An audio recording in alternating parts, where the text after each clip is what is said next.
جو فاروق صاحب کو دیکھنے ہسپتال آتا ہادیہ کے نام کا تانا دینا تو فرض سمجھتا تھا۔ اب تک ہادیہ کے گھر سے بھاگنے کی حرکت سب کو معلوم ہو گئی تھی۔ 8 دن بعد فاروق صاحب ہمت کر کے ہوش میں آئے۔ مولوی جی شکر ہے خدا کا کہ آپ کو ہوش تو آیا۔ عفت مولوی صاحب کو دیکھ مسکرا کر بولی۔ ابا طبیعت کیسی ہے؟ عفان کمرے میں داخل ہوتا بولا۔ عثمان ابھی ڈاکٹر کے کمرے میں رپورٹس کولیکٹ کر رہا تھا۔ ٹھیک ہوں میں، حیا کہاں ہے؟ مولوی صاحب نظریں گھمائے بولے۔ شکرانے کے نفل ادا کر رہی ہے، آ رہی ہے، لو آ گئی۔ عفت کہتے پانی نکال گلاس میں ڈالتی بولی۔ السلام علیکم ابا، آپ کی طبیعت کیسی ہے؟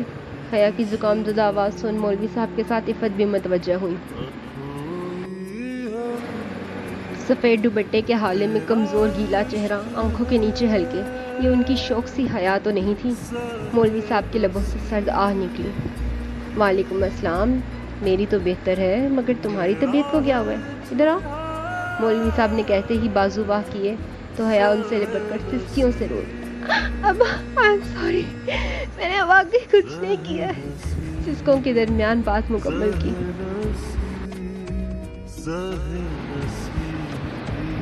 بس حیا رونا بند کرو اور کس بات کے لیے سوری؟ میں جانتا ہوں میری حیا نے واقعی کچھ نہیں کیا۔ مولوی صاحب نے کہتے حیا کے آنسو صاف کیے۔ تبھی دادی پھوپھی ایک ساتھ کمرے میں داخل ہوئی۔ فاروق بھائی کیسی طبیعت ہے آپ کی؟ عافیہ حیا کو گھور کر بولی۔ بہتر ہوں۔ مولوی صاحب نے مختصر جواب دیا۔ لہجے میں پہلے والا روب و دبدبا غائب تھا، ایک سکوت سا تھا۔ فاروق پتر دل چھوٹا نہ کر، خدا غارت کرے ہادیہ کو۔ دادی فاروق کے جھکے کندھے دیکھ آبدیدہ لہجے میں گویا ہوئی۔ امی کیوں بد دعا دے رہی ہیں میری اولاد کو؟ مولوی صاحب تڑپ کر بولے۔ واہ بھائی جی واہ، اولاد آپ کی عزت تار تار کر گئی اور پھر بھی آپ کا دل تڑپ رہا ہے۔ آپ کو تو شاید فرق بھی نہ پڑے، مجھ سے پوچھیں کیسے سسرال والوں کے سامنے میری بے عزتی ہوئی ہے، لوگ تھو تھو کر رہے ہیں اور آپ کہتے ہیں کہ آپ کی لاڈلی کو کچھ نہ کہے۔ وہ غصے سے بھڑک گئی۔ صحیح کہہ رہی ہے عافیہ، ہادیہ نے تو کہیں منہ دکھانے کے لائق نہیں چھوڑا۔ میں تو کہتی تھی کہ تھوڑا نظارہ رکھا کر، مگر تب تم کچھ نہ سنتے۔ اب دیکھ لیا اپنی لاپرواہی کا نتیجہ۔ میں تو کہتی ہوں اس حیا کو بھی کہیں بھیج دو، اس سے پہلے کہ وہ یہ بھی اپنی بہن کی روش پر چلتے تمہاری رہی سے عزت کا بھی جنازہ نکال دے۔ دادی نے مولوی صاحب کو اڑے ہاتھوں لے لیا۔ معذرت ماں جی، مگر میں اپنی ایک بیٹی کی نادانی کی سزا دوسری بیٹی کو نہیں دے سکتا۔ مولوی صاحب تحمل سے گویا۔ باولا ہو گیا کیا؟ نادانی لگتی ہے؟ منہ پہ کالک مل دی، سارے شہر میں عزت نیلام کر دی اور لاڈ صاحب کہہ رہے نندانی پتر بندہ اننا بھی اننا نہ ہوئے۔ دادی تو خطے سے اکھڑ گئی۔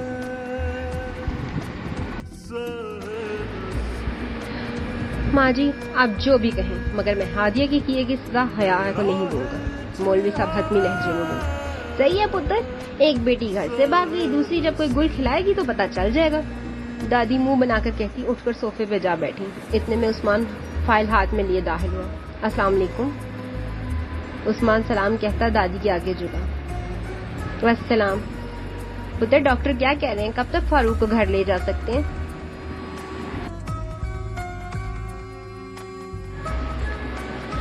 دادی ڈاکٹر کہہ رہے ہیں کہ کل گھر چلے جائیں گے، مگر کوئی ٹینشن نہیں لینی، کچھ پرہیز اور دوائیوں کی پابندی کرنی ہے۔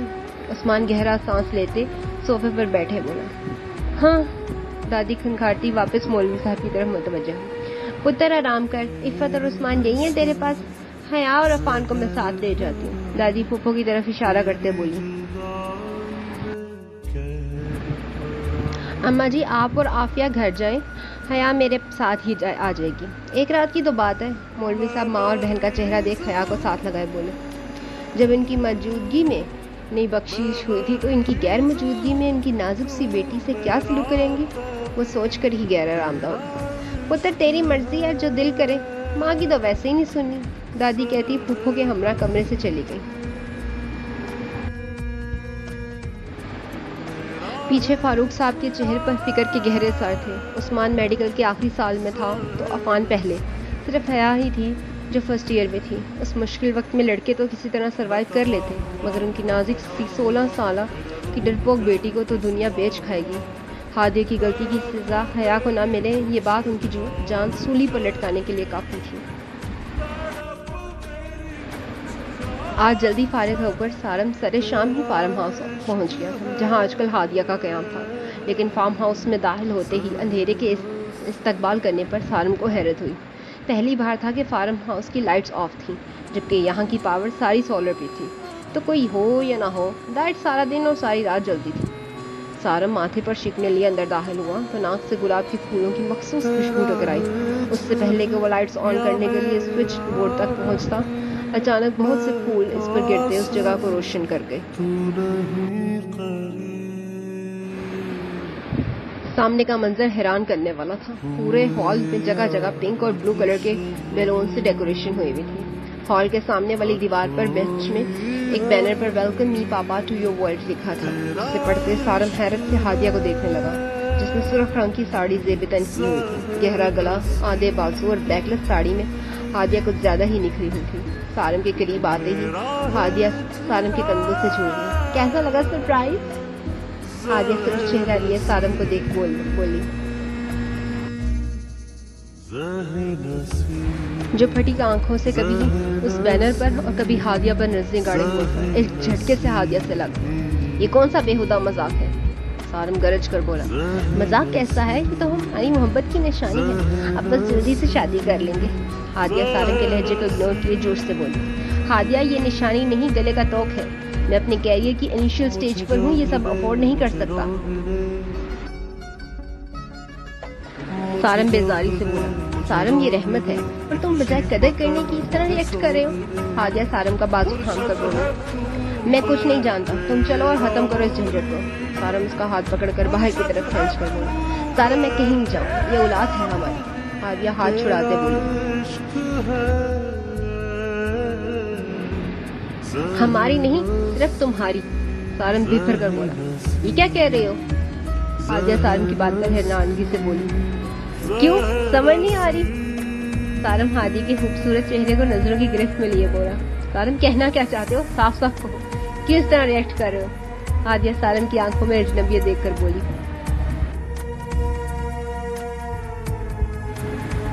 صاف صاف بات، اس بات کی کیا گارنٹی ہے کہ یہ اولاد میری ہے؟ سارم لاپرواہی سے بولا، سارم! ہادیہ دھڑی، آواز نیچے، بھولو مت میرے فارم ہاؤس میں کھڑی ہو۔ سارم غصے سے بولا، تمہارے فارم ہاؤس میں موجود ہوں، اس کا مطلب یہ نہیں کہ میری کوئی عزت نہیں ہے جو تم اتنا گھٹیا الزام لگا رہے ہو۔ ہادیہ غصے سے چیخی، عزت؟ بی بی، رات کے اندھیرے میں باپ کی عزت کا جنازہ دھوم سے نکالنے والی لڑکیوں کی کوئی عزت نہیں ہوتی، اور ویسے بھی جو لڑکی اپنے پالنے والے باپ کی آنکھوں میں دھول جھونک کے کسی نامحرم کے ہاتھوں اپنی عزت نیلام کر سکتی ہے، وہ میری وفادار کیسے ہو سکتی ہے؟ نہ جانے کتنوں کو میرے جانے کے بعد بلاتی ہوئی، اور یہ بھی نہ جانے کس کا گناہ ہے جو میرے سر پر تھوپ رہی۔ سارم طنزیہ مسکراتے ہادیہ کو لفظوں سے برہنا کر دیا، جبکہ ہادیہ تو کاٹو تو لہو نہ نکلنے کے مترادف تھی۔ سارم، تم مجھ سے محبت کرتے ہو، ایسا کیسے کہہ سکتے ہو؟ ہادیہ تڑپ کر بامشکل بولی، محبت؟ وہ بھی تم سے؟ تم صرف دوستوں سے لگی شرط تھی، مگر تمہارا فگر خوبصورت ہے، جس کی وجہ سے میں کچھ زیادہ بہک گیا، ورنہ کہاں تم کہاں میں۔ سارم کا مذاق اڑاتا لہجہ ہادیہ کے پرچے کو اڑا گیا۔ سارم، میں نے تم پر اعتبار کیا۔ ہادیہ سسک پڑی، نہ بیبی، تم خود اپنی خواہشات پر قابو نہ رکھ سکی، تم مجھے بلیم نہ دو، ویسے بھی اب میں بور ہو گیا ہوں تم سے، تو برائے مہربانی تم اپنا بوریا بستر سمیٹ کر یہاں سے نکلو۔ سارم ہاتھ جاڑتا بولا، سارم میں کہاں جاؤں گی؟ ہادیہ ظالم کو آنسو بھری نگاہوں سے دیکھتی بولی، جس کے لیے اپنے محبت کرنے والے باپ کی بے لوث محبت پر لات مارے رات کے اندھیرے میں چہرہ چھپائے آئی تھی۔ جہاں مرضی جاؤ، آئی ڈونٹ کیئر۔ سارم جھنجھلا کر کہتا صوفے کی طرف بڑھ گیا۔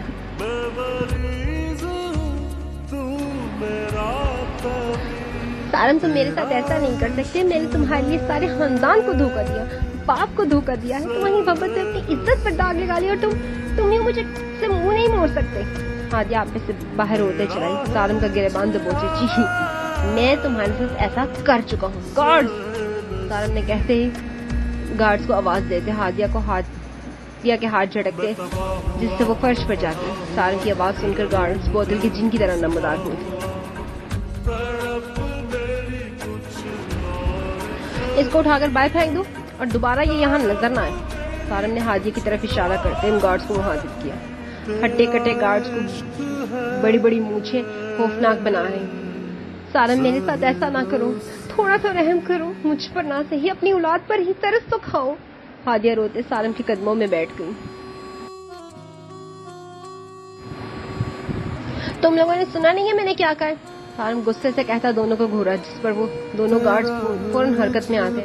ہادیہ کے وجود کو کندھوں پر لادے باہر نکل گئی. سارم ترس کھاؤ, مجھ پر خدا کا واسطہ ہے, سارم. ہادیہ کی چیخیاں فارم ہاؤس میں گونج رہی تھی, مگر سارم سیٹی پر شوق سی دھن بجاتا. ہادیہ کو بوری کی طرح گارڈ کے کندھوں پر لٹکا دیکھتا. جان چھٹی. سارم اس کے منظر سے ہٹتے ہی سر جھٹک کر کہتا کمرے کی طرف چل دیا. پیچھے اس خوبصورت سے چاکلیٹی کیک پر موم بتی پگھل پگھل کر جم گئی. یہ تھی آج کی ایپیسوڈ. امید ہے آپ لوگوں کو پسند آئی ہوگی. چینل کو لائک اور سبسکرائب ضرور کیجیے گا, لائک ضرور کیجیے گا. ناول کو شیئر بھی کیجیے گا. اپنی اس رائٹر کو دعا میں یاد رکھیے گا اور میری ٹیم کے لیے بھی دعائیں کیجیے گا. تب تک کے لیے اللہ کی امان میں. اللہ حافظ.